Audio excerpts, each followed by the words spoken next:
Donc on a eu la chance d'être contacté par le domaine Rousseau, Cyrielle et Éric Rousseau, pour la construction de l'extension de leur cuverie existante. Ils ont des bâtiments existants à Gevrey-Chambertin, et puis ils avaient un bout de parcelle qu'il leur restait à construire. Et c'est sur cette parcelle-là que nous avons construit l'extension de leur cuverie, donc une nouvelle cuverie, et en dessous de la cuverie, 3 caves. Et puis après, ce qu'ils cherchent avant tout, c'est la qualité du projet, le niveau d'innovation, etc. Parce que ces gens-là, dans leur métier, sont déjà dans cette philosophie-là. Donc c'est un projet qui, comme à notre habitude, emploie majoritairement des matériaux naturels. La cuverie est construite en caisson de paille. Et sur la vêture extérieure, on a pris le temps de travailler assez précisément le calpinage du bardage par alocre, avec ce qu'on appelle nous des épines qui viennent rythmer la façade et qui se marient selon nous très bien à son environnement. C'est un projet d'envergure dans le sens où le cahier des charges était assez précis. En finition intérieure cuverie, donc c'est vrai qu'au sol on a de la résine, sur les murs on a du fer maçonné et de la peinture, et puis sur toute la voûte on a les poutres en forme d'arc qui ont été peintes à l'ocre. Et entre ces poutres-là, on est venu mettre de la voliche chêne pour rappeler un petit peu le côté chêne des fûts qui sont peut-être dans la cave qui est juste en dessous. Le domaine Rousseau nous a permis d'explorer un artisanat de très haute gamme qui est en fait l'artisanat du vitrail, pour rendre encore plus magnifique cette cuverie qui a selon nous un très beau volume. Donc comme à notre habitude, les artisans qui ont travaillé sur ce projet sont des artisans locaux.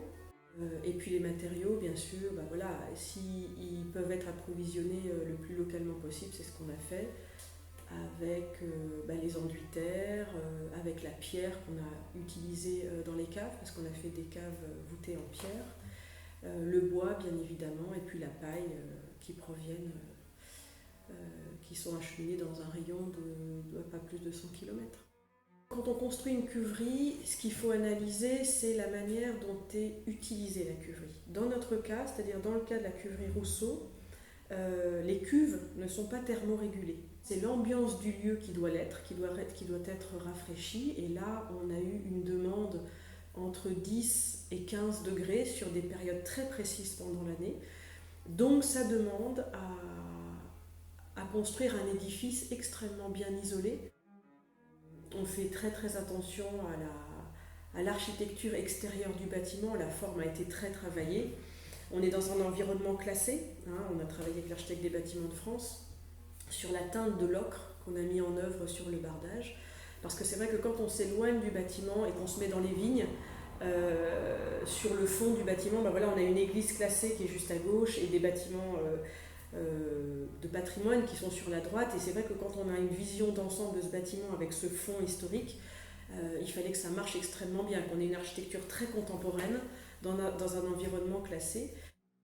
Et puis dans les caves, alors c'est vrai que c'est moins la partie bois, mais dans les caves, on a déployé tout un système de voûtes en pierre, dans lequel on a mis des pierres taillées pour l'entonnage qui passe de la cuverie jusqu'aux caves, donc on va jusqu'au détail de ces éléments-là. Et puis on a dessiné aussi tous les luminaires. Donc dans toutes les caves, tous les luminaires qui sont mis en œuvre ont été dessinés par l'agence, notamment le grand cercle jaune dans la cave la plus au fond du projet.